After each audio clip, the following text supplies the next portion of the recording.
What's up, guys? I'm Hubsmash, and I wanted to talk today about some of the changes that the Paragon dev team put in yesterday.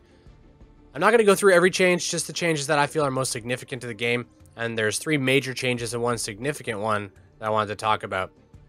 First, they released Iggy and Scorch, so we can take a look at Iggy and Scorch here. And he is a pretty cool guy. This little guy just throws Molotovs at people and sets stuff on fire. It's pretty cool. He could drop down a flame turret, which is a short duration but pretty high damage turret that fires a column of flame. He can drop some oil on the ground, which applies an oil debuff. His little buddy here, Scorch, can buff up his movement speed and leave oil along the ground. And his ultimate is basically this Scorch, his buddy, just breathes fire because Iggy throws a Molotov in his mouth. And it ends with a big explosion that knocks people back.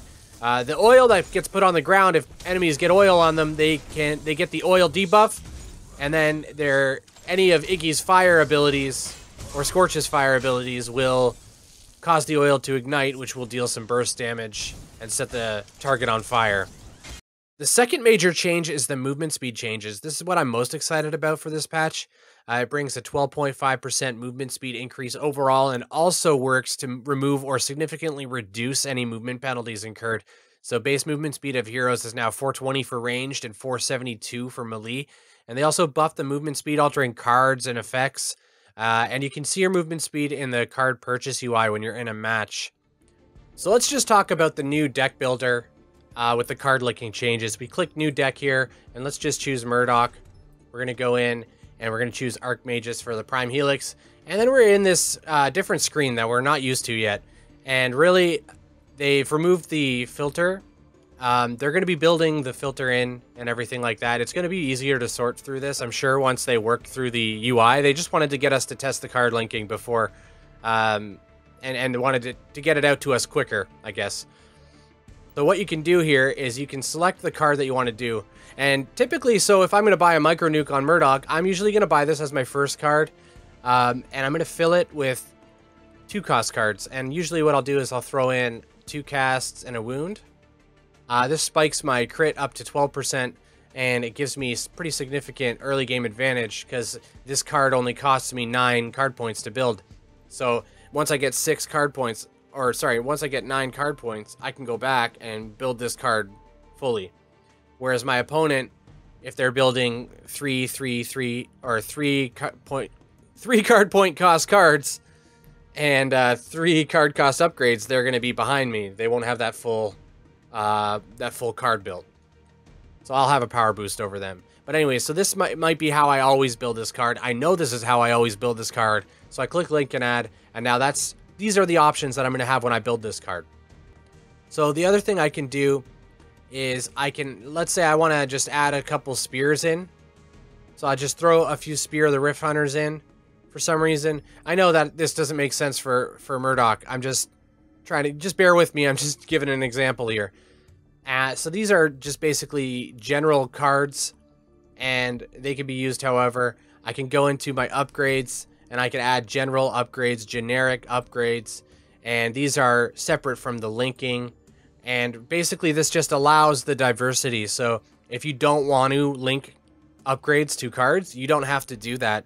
They just found that a lot of people, that's how their mind works when they're creating their deck builds. And typically that's how it works for me too. Like if I'm making a build, I tend to want to link the upgrade to the card. I tend to have a specific route I'm going.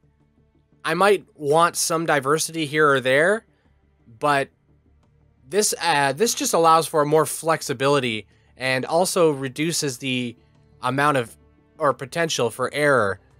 And for the people that play a ton, it's probably not a huge problem. They probably know what they're building at all times anyways. But for somebody that's maybe a little bit more casual, the card linking is going to be really helpful for them to manage their decks in the middle of the game. They're not really sure maybe what card they want to buy or put on there next. And this will allow them to do that pretty quickly. The other thing, the big change that I think is a pretty big change anyway, is the first 5 matches that you play for like player versus player matches, you're not going to be matched against people that have been playing for a long time. You're going to be matched against people who are playing their first 5 matches. If I understood the patch notes correctly. So don't get me wrong. I mean, I could be wrong.